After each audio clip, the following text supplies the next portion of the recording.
Bonjour tout le monde, je suis Sia Brigitte de l'ONG Equipop.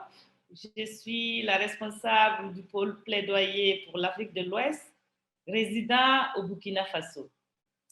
Bienvenue à cette présentation sur comment rédiger un résumé de plaidoyer pour la conférence internationale sur la planification familiale.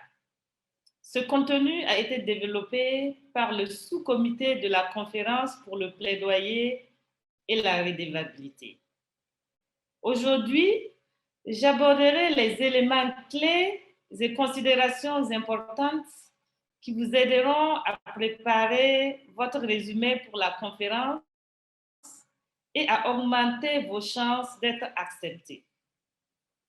Vous trouverez peut-être aussi les conseils de cette présentation utiles pour d'autres articles et publications de plaidoyer. Dans cette présentation, nous évoquerons pourquoi présenter à l'ICFP, section principale d'un résumé de plaidoyer pour l'ICFP, à savoir le titre, l'intervention ou activité de plaidoyer testée, méthodologie, résultats clés, implications programmatiques ou politiques. Tout d'abord, pourquoi présenter votre plaidoyer à l'ICFP? Il y a de nombreuses raisons. De manière plus importante, vous pourrez ainsi contribuer au domaine de la planification familiale en apportant de nouvelles connaissances. C'est aussi une opportunité pour vous de connaître les dernières avancées dans le domaine de la PF, faire connaître votre plaidoyer et explorer des opportunités de collaboration. L'ICFP vous offre l'opportunité de développer de nouvelles compétences et pratiques à travers des interactions avec d'autres chercheurs, plaideurs, prestataires de services, exécutants de programmes et responsables politiques. Enfin, votre présentation à l'ICPF contribuera à votre développement personnel. En travaillant sur votre résumé, gardez à l'esprit le but d'un résumé de plaidoyer. Un résumé de plaidoyer sert plusieurs objectifs. L'un de ces objectifs est bien sûr de démontrer aux examinateurs la pertinence de plaidoyer et de vos résultats. Mais il y a d'autres objectifs. Si vous êtes accepté, votre résumé offrira un bref aperçu de votre plaidoyer que les participants à la conférence pourront lire et utiliser pour décider d'assister ou non à votre session. C'est pourquoi il est important de souligner l'importance et les résultats de votre intervention de plaidoyer. De plus, les résumés des conférences sont fréquemment publiés en ligne, ce qui signifie que d'autres personnes pourraient les lire même après la conférence.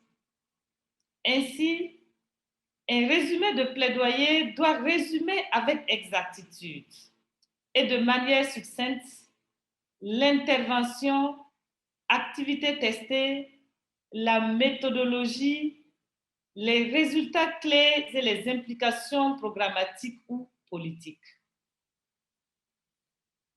Pour remplir ces objectifs, votre résumé devra être clair, bref, exact et complète.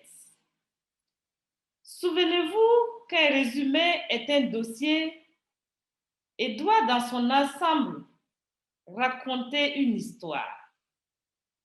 Évitez le jargon et les termes confus et assurez-vous que vos résultats soient exacts.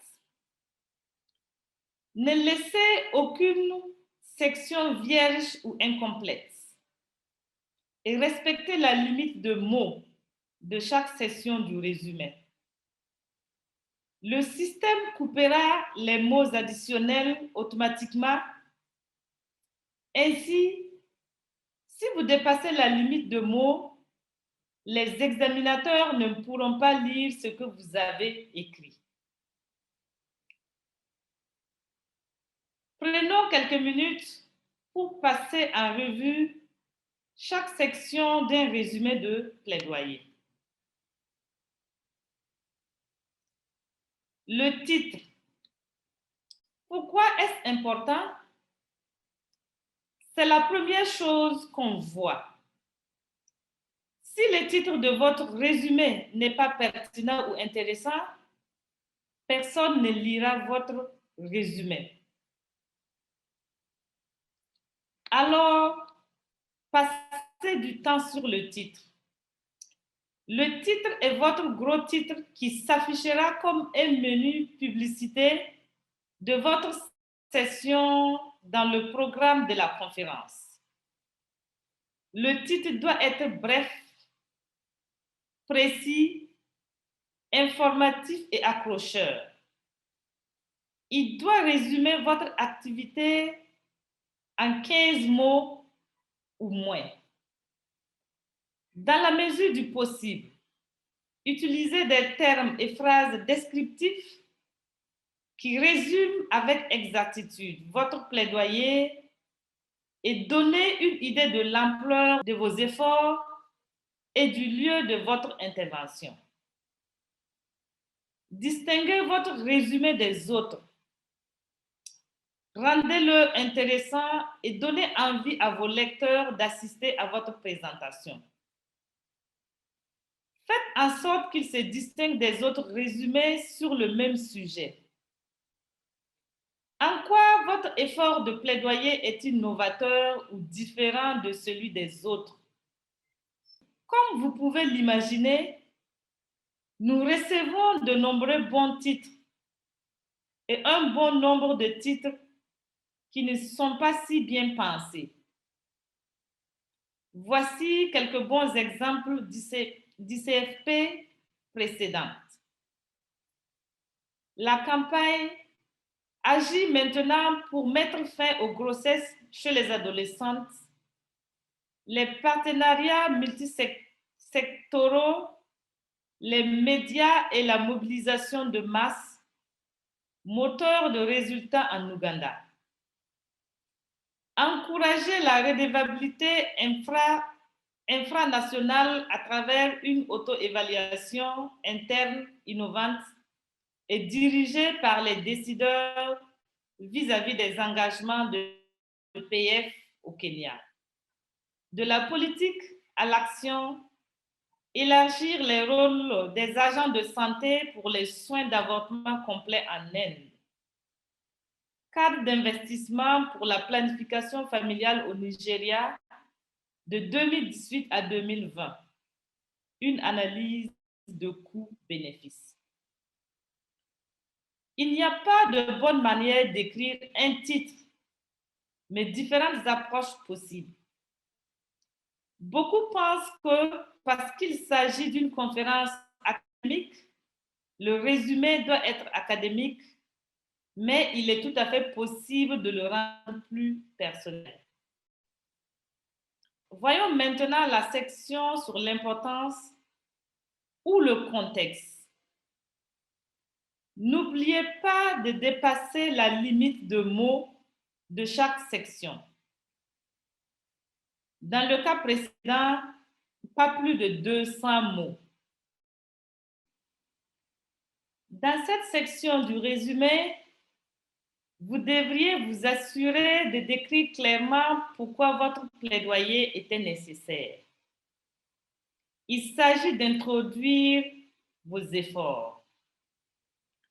Cette section devrait répondre aux questions suivantes. Quel est le statut de la planification familiale dans votre contexte?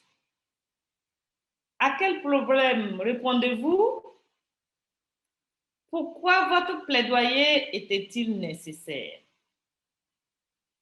Il est bon de se rappeler que les examinateurs de résumé ne font pas toujours ce que vous faites. C'est pourquoi il convient d'adapter votre résumé à quelqu'un qui en saurait un peu sur la planification familiale en général, mais peut-être pas trop sur le contexte particulier de votre pays. Un grand conseil pour cette section est de ne pas raconter l'histoire contextuelle du développement de votre outil ou intervention de plaidoyer.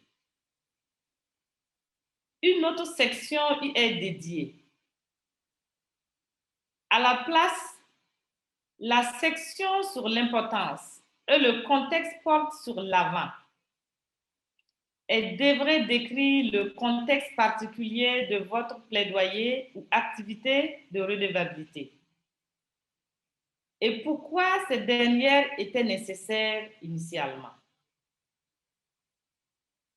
Voici un exemple tiré d'un résumé de plaidoyer de la dernière ACFP.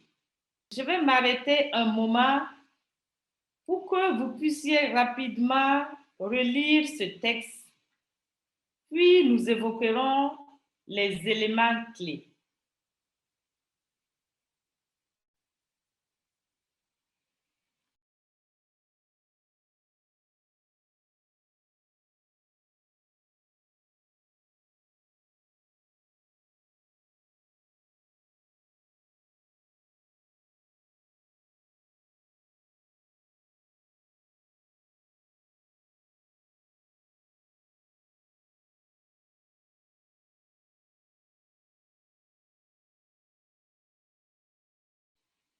Voyons maintenant comment cette section remplit les critères décrits dans les diapositives précédentes.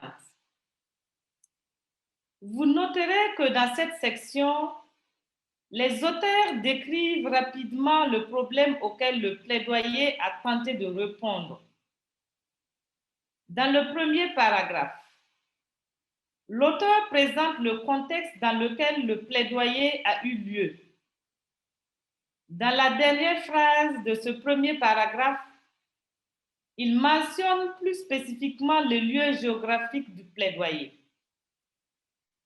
Dans tout le paragraphe, il était que les PANB, PF, sont un outil important pour générer les résultats efficaces. Dans les sections en rouge du deuxième paragraphe, l'auteur décrit pourquoi le sujet et le plaidoyer sont importants et souligne les problèmes existants dans la mise en œuvre des PANB. Il termine en décrivant qu'il y a un manque d'attention sur la manière dont les gouvernements pourraient encourager la redevabilité interne pour progresser vers l'atteinte des cibles du PANB et explique qu'une auto-évaluation dirigée par les décideurs est d'importance critique pour augmenter la redevabilité.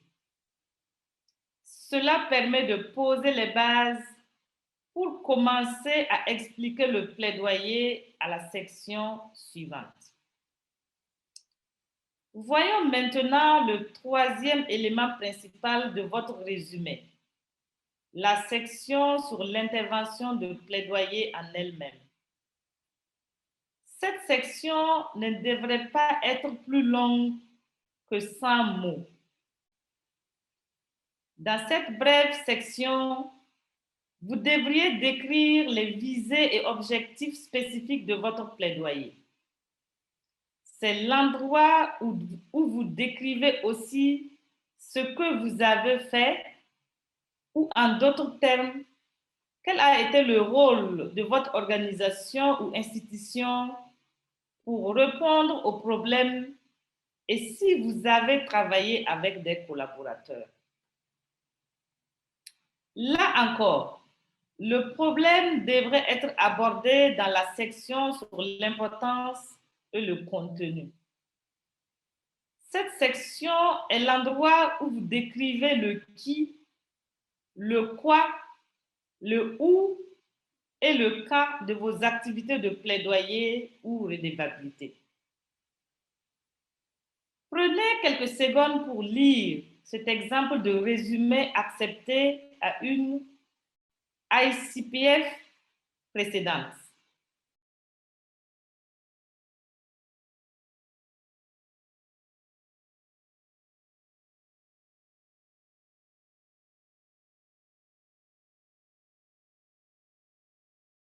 Dans cette section, les passages en rouge indiquent que l'auteur s'est assuré d'inclure qui a mis en œuvre l'intervention de plaidoyer ainsi que quand et où cela a eu lieu.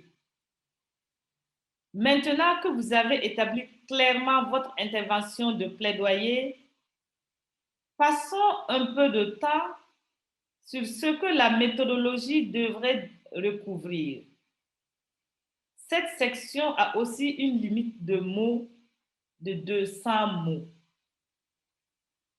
La section sur la méthodologie est là où vous devriez inclure des détails sur comment vous avez appliqué votre approche de plaidoyer ou redevabilité. Par exemple, cela comprend quelle approche précise de plaidoyer vous avez utilisée, qui vous avez ciblé et comment ou pourquoi vous avez choisi cette cible, ainsi que des détails sur le lieu, les sources données et les données probantes utilisées dans votre plaidoyer. Notez tout ce qui pourrait être pertinent concernant le lieu de votre plaidoyer. Soyez aussi précis sur le moment, la durée, la période de votre intervention et les bénéficiaires visés.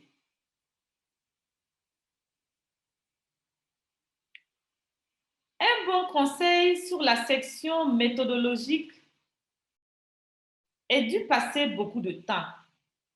C'est une section importante à travers laquelle les examinateurs notent votre résumé sur sa qualité, sa rigueur et la validité de votre travail. Les sections sur la méthodologie et l'intervention peuvent être facilement confondues. C'est pourquoi il vous faudra réfléchir attentivement à quelles informations placer dans quelle section. La meilleure règle à suivre est que l'intervention décrit le qui, quoi, quand et où de votre plaidoyer et la méthodologie décrit le comment. Prenez quelques secondes pour lire l'exemple d'une ICFP précédente et réfléchir à si cette section couvre les éléments dont nous venons de parler.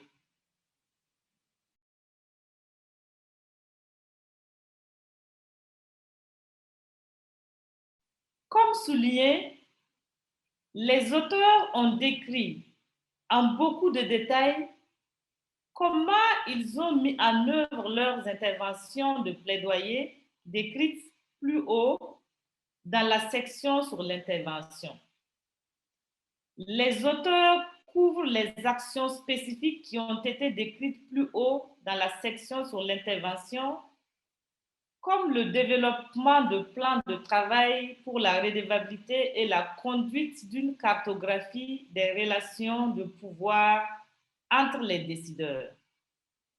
Ils décrivent aussi l'outil de redevabilité en plus de détails et donnent des spécifications sur le lieu et la période. Voyons maintenant la section résultats clés. Cette section ne doit pas excéder 250 mots. C'est aussi une section très importante. Elle couvre les résultats de vos activités de plaidoyer ou redevabilité et ce qui a changé après votre plaidoyer. Incluez des détails sur tout financement alloué et toute politique changée. Si possible, décrivez l'impact de ces modifications comme une amélioration de l'utilisation contraceptive. Par exemple, un bon conseil pour cette section est de s'assurer que les résultats que vous communiquez se rapportent aux objectifs initiaux de votre activité de plaidoyer que vous avez mentionnés dans la section sur l'intervention. On nous demande souvent si les résultats préliminaires sont acceptables. Ils le sont. Vous devriez inclure autant de détails que possible sur les résultats que vous avez présentement et mentionner ce que vous projetez de rapporter d'ici la conférence. Prenez quelques secondes pour lire cet exemple et réfléchir aux éléments qu'il couvre et dont nous venons de parler.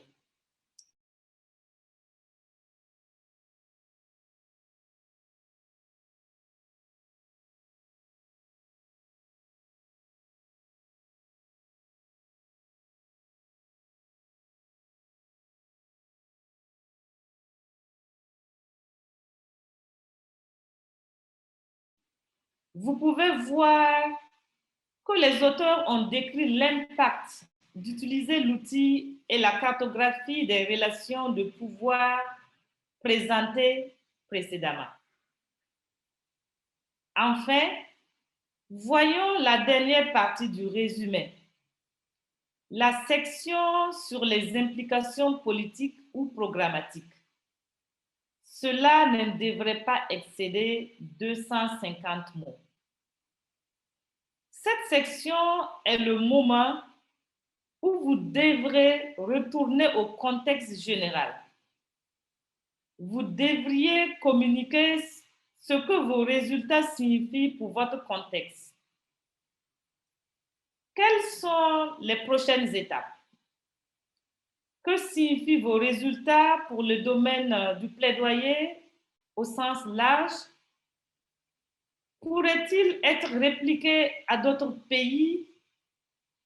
Enfin, quelles leçons pouvez-vous transmettre à d'autres plaideurs? Incluez ici tout message clé à retenir. Le plus grand conseil pour cette section est de ne pas répéter vos résultats. Répondez aux questions telles que: à quel point votre plaidoyer a-t-il réussi à répondre au problème initial? Y a-t-il des écarts, manques? Qu'est-ce qui sera nécessaire ensuite? N'ayez pas peur de parler des limites de vos efforts de plaidoyer. Les conclusions que vous proposez dans cette section devraient être appuyées par les résultats clés énoncés dans la section sur les résultats clés. Aucune surprise ou nouvelle information ne devrait apparaître dans cette section qui n'ait pas déjà été mentionnée auparavant. Là encore, prenez quelques secondes pour lire cet exemple et réfléchir aux éléments clés couverts ici.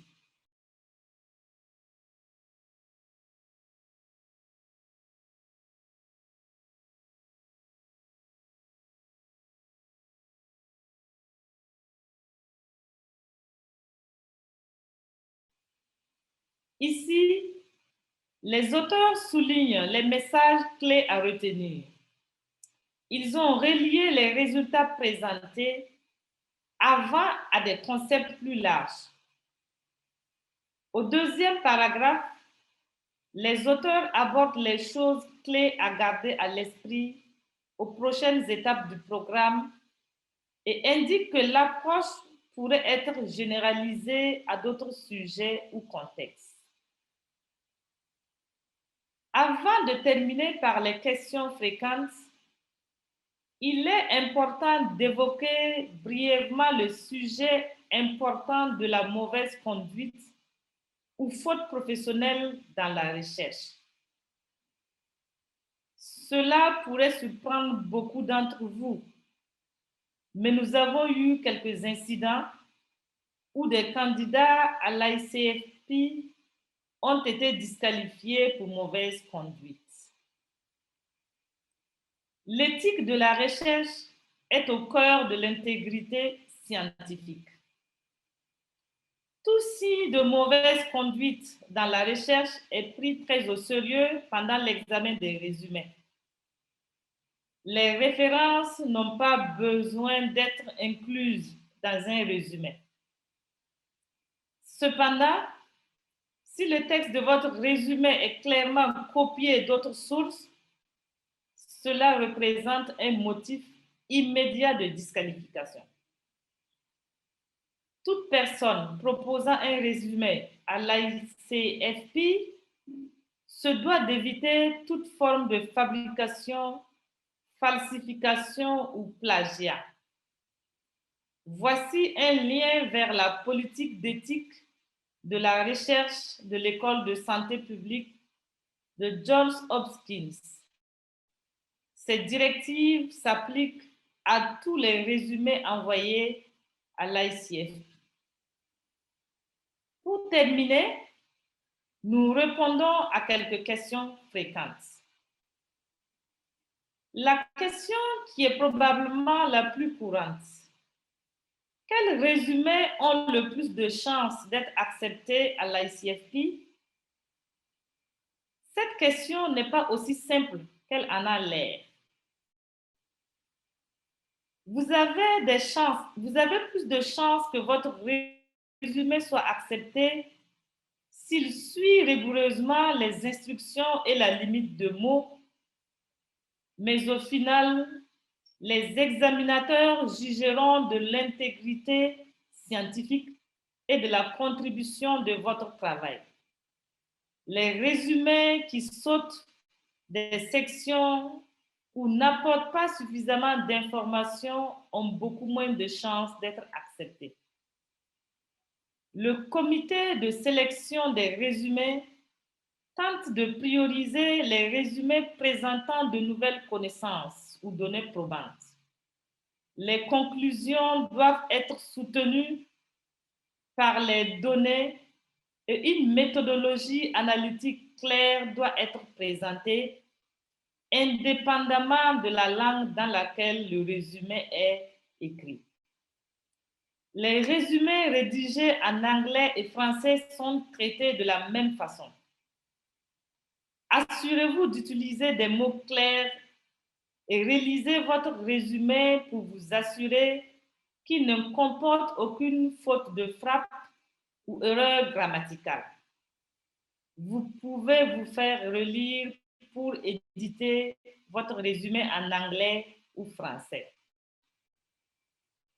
Une autre question que nous recevons très souvent est: pourquoi la limite de mots des résumés pour ICFP est de 1000 mots, alors que pour d'autres conférences, elle est souvent de 300-350 mots?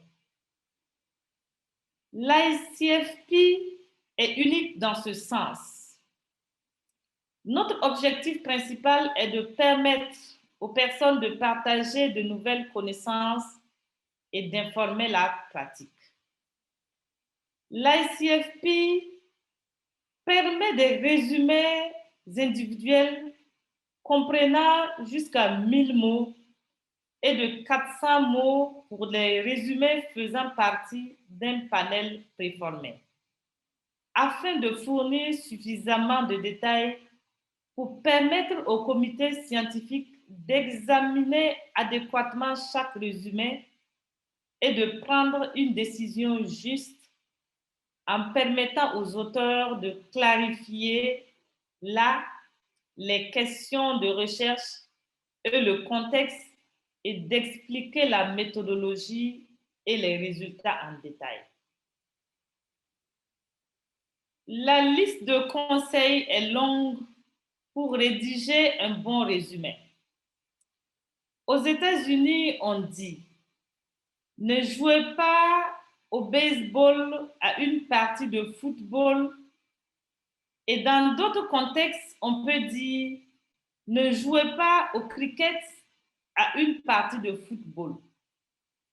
Dans tous les cas, il s'agit d'une conférence sur la planification familiale. Si votre sujet n'est pas vraiment lié à la planification familiale, il ne sera pas accepté.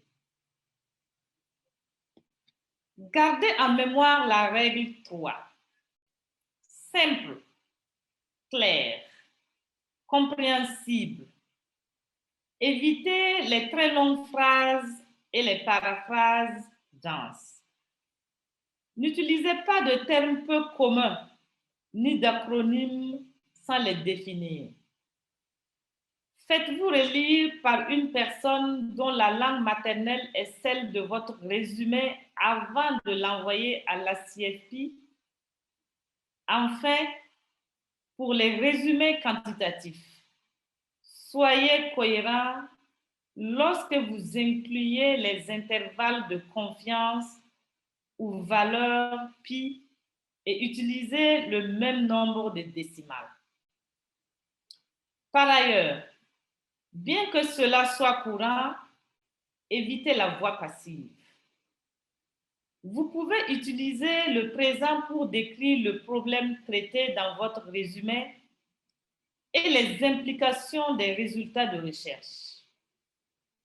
Vous devriez utiliser le passé pour décrire les méthodes utilisées, les résultats trouvés et les limites et les forces de l'étude. Ne commencez jamais une phrase par un nom. Ce sont là de petits conseils pour vous aider à ce que votre résumé sorte du lot. Souvenez-vous, le résumé porte sur ce que vous avez fait, comment vous l'avez fait, ce que vous avez trouvé, ce que vous avez appris et pourquoi on devrait y attacher de l'importance. N'essayez pas de résumer tout le contenu de votre article. N'incluez que le nécessaire. Je suis sûre que vous connaissez déjà de nombreuses ressources sur comment rédiger un résumé. En voici quelques-unes qui pourront vous être utiles si vous souhaitez lire davantage sur ce que nous avons abordé aujourd'hui. Je vous encourage vivement à relire tous les résumés sélectionnés à la dernière ICFP en ligne. Merci du temps que vous avez consacré à cette présentation et nous espérons vous retrouver à la CFP. Je vous remercie.